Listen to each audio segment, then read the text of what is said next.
Půjdem spát.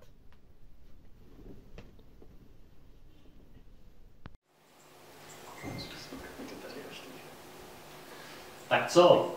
Jak pak se ti podařilo investovat? Kamaráde, neuvěříš tomu, investoval jsem asi do 4 různých kryptoměn a přes noc normálně nárůst o 4% dohromady. Krása, jsem spokojený, v životě jsem nebyl šťastnější. Co ty? Jo, no já jako trochu horší, já jsem koupil ten Bitcoin a on teďka zase šel ještě pořád dolů, no. To je smůla. No jo, to se stává, není každý den posvícení, jo. Ne, Tak hele, měj se krásně, já musím padat. Měj se hezky. Ať se příště daří líp. No já gratuluju, že tobě se podařilo tak dobře. To víš, to je zkušenost a už nějaký pátek se v tom orientuju, takže to víš, časem přijde. Tak jo. Tak čau. Tak čau. Jo, tak to jsem rád, že se mi to fakt povedlo, to je krása. Co to je? To je z nějakého retro mejdanu, co to, kde jsem to vzal? Co se děje? Ježišmarja! Ježišmarja! Co se zase stalo? Jako tohle je trošku lepší než to předtím, ale... Ježišmarja, nazdar! Benji! Je? To co jsem? To je tak houpe? Tak smrdí jak u moře?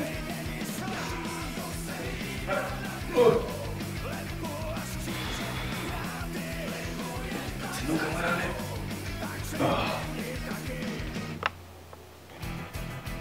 To my jsme fakt na moři. Kde jsem se tady... Jak jsem se tady vzal?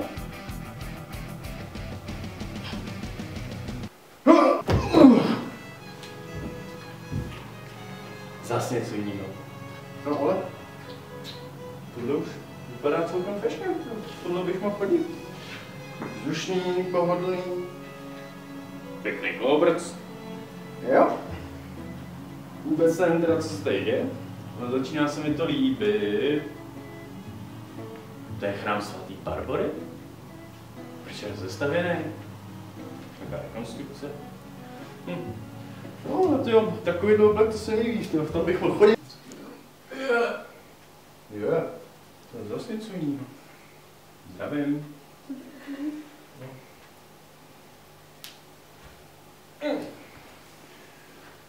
Děkuji.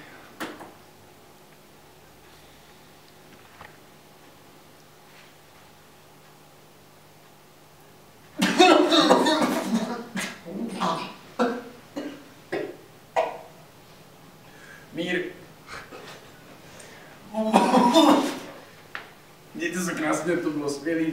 Moc jsem si to tady s mámou užil.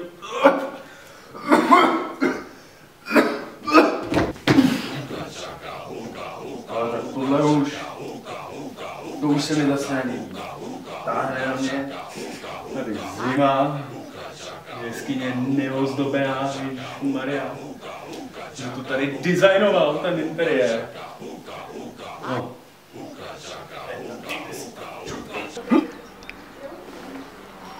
No. Tak tohle je teda už pořád zápětnice.